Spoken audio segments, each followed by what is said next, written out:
Vamos agora falar algumas curiosidades sobre a Rússia.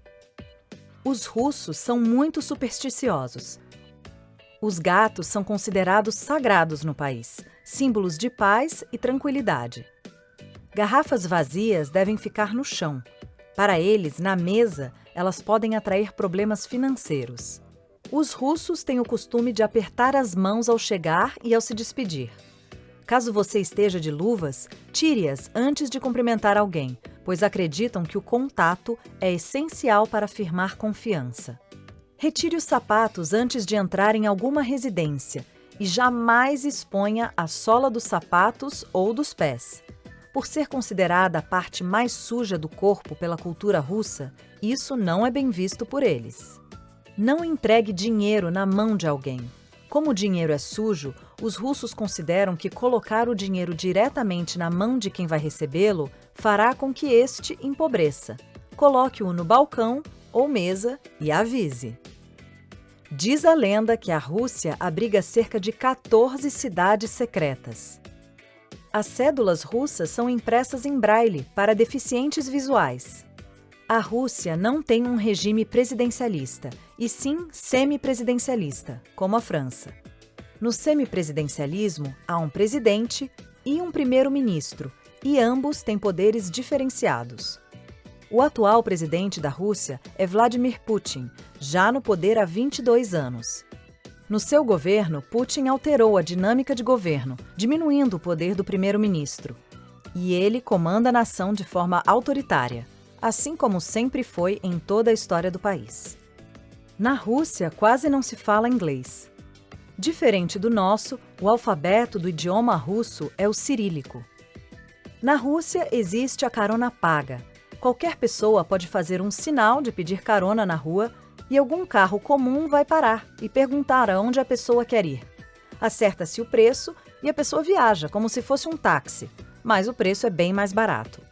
A carona paga era um hábito mais disseminado antigamente, principalmente na época da inflação, mas ainda sobrevive, apesar de diminuída pela maior oferta de táxis e por problemas de segurança. Na Rússia, carro muito sujo leva multa, mas a definição de muito sujo depende do policial. Pelo sim, pelo não, melhor manter a lataria sempre brilhando.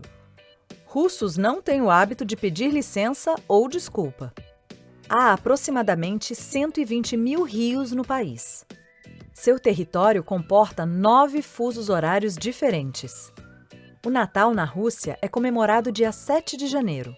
O dia é diferente, mas a tradição é a mesma. Todos os feriados ortodoxos são 13 dias após os ocidentais.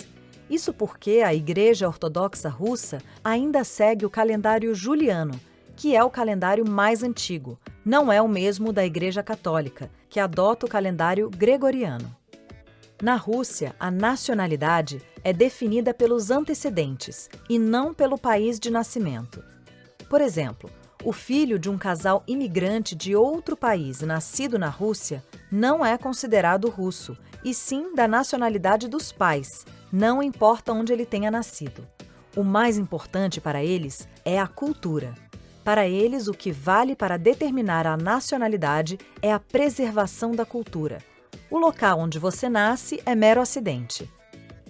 O estrogonofe é um prato originário da culinária russa. O prato típico é um pouco diferente do que conhecemos aqui. Lá, o prato pode vir acompanhado de purê de batatas. O caviar não é o prato do dia a dia russo, mas é mais barato que no Ocidente. Pode ser pelo fato de que foi na região da Rússia a origem da arte que o caviar representa na culinária. Se os brasileiros têm como bebida nacional a cachaça, os russos têm a vodka. Rússia e Polônia disputam a honra de terem sido o berço da iguaria. Não se sabe ao certo, mas os russos definitivamente fizeram da vodka sua bebida nacional. Como os russos são muito supersticiosos, há até rituais sagrados. Por exemplo, sempre beber a 3, isso porque beber sozinho é ruim, pode levar a problemas de alcoolismo e solidão. E em 2 pessoas pode ser chato. Assim, 3 é o número ideal para uma atmosfera íntima, mas não solitária. Outro costume é sempre beliscar algo imediatamente após os goles. Pepinos em conserva, salsicha e peixe são os preferidos para este momento. Dessa forma, pode-se beber muito, sem ficar bêbado logo ou ter ressaca forte no dia seguinte. Na Rússia, há uma lista de sites proibidos desde 2012, sites que não podem ser acessados de dentro do país. Segundo o governo, estão bloqueados sites de pornografia infantil, drogas e suicídio. Na realidade, a medida serve para bloquear sites de oposição ao governo. Os russos são um dos povos que mais leem no mundo.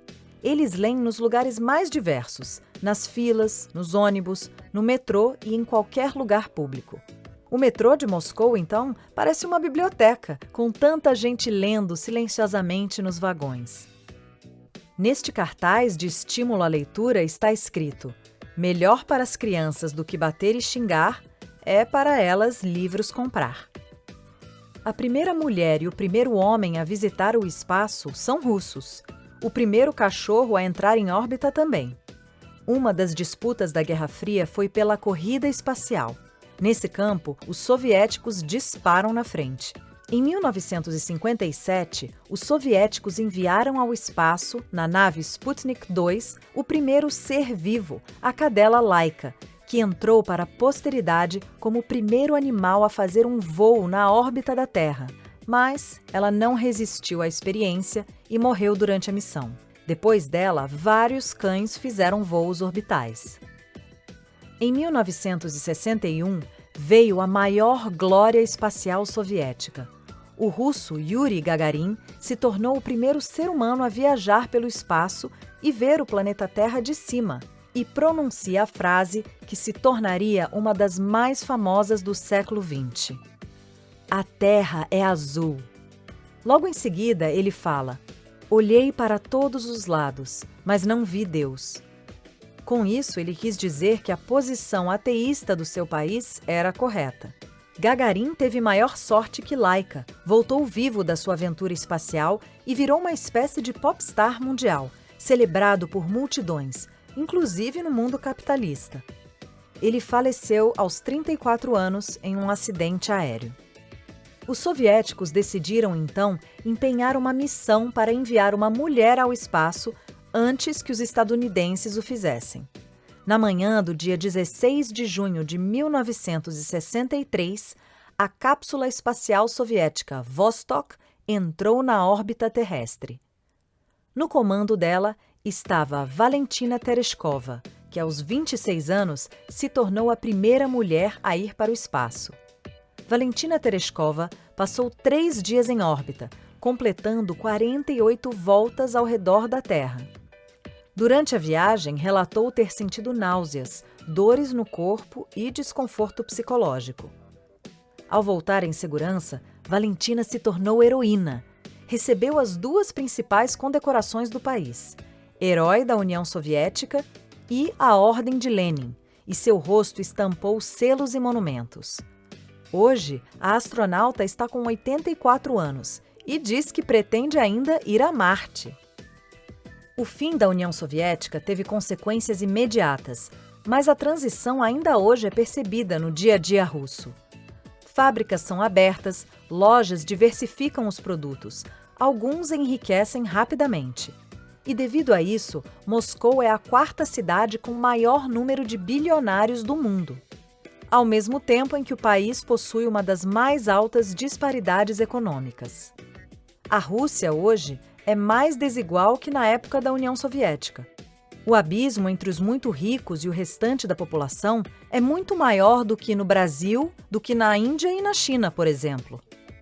Desde o fim da União Soviética, os hábitos alimentares do Ocidente têm entrado no país. O primeiro McDonald's foi inaugurado no país ainda nos tempos finais soviéticos, em 1990, e recebia filas diariamente. Em 1994, a Coca-Cola instalou sua primeira fábrica por lá.